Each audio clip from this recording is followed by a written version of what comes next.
by showing them that what we're doing in the classroom is affecting their community and helping their community, they see its value. And so they're willing to buy in. Even if the academics get a little hard, they're willing to work a little harder.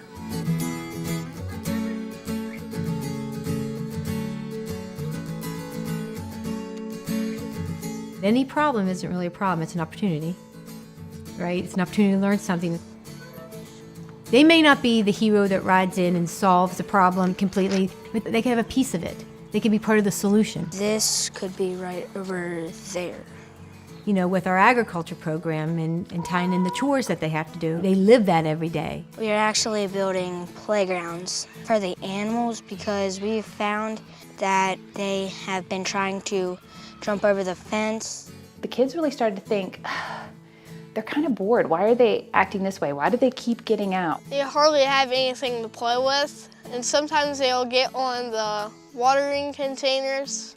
The one rain barrel, when it got knocked over, the goats started jumping over it. So like, well, I like that.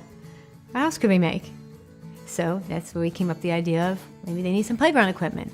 Ladders here, slides here. Let's see what we can design. Kind of tie your engineering piece in and problem solving. We had to draw our own design, and it had to be from everybody's idea. We're trying to build the model like we have it on paper, but like in 3D. They're going to build this model, and then they're going to get to see the actual thing built. Professionals will pick the best one to be put inside the barnyard. I had them tell me what materials they thought they needed. So they're already collecting stuff. Do we have popsicle sticks, glue? I'm curious to see what they're going to do with peanut butter. The other thing that we might want to provide them is a model animal so that they can get this to scale. This is how we're going to scale our model. If you are making something for the goats or sheep to play on, this should probably fit on it. When it's something where they know it's going to be out there in the schoolyard, they're totally engaged with it. This isn't right. Because there's also a sense of pride, like I helped do that.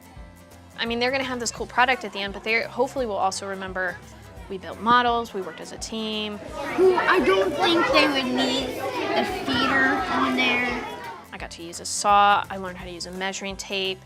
You know, I know what a 90-degree angle looks like because it's over there on that playground for the goats, and I see it every day I'm outside.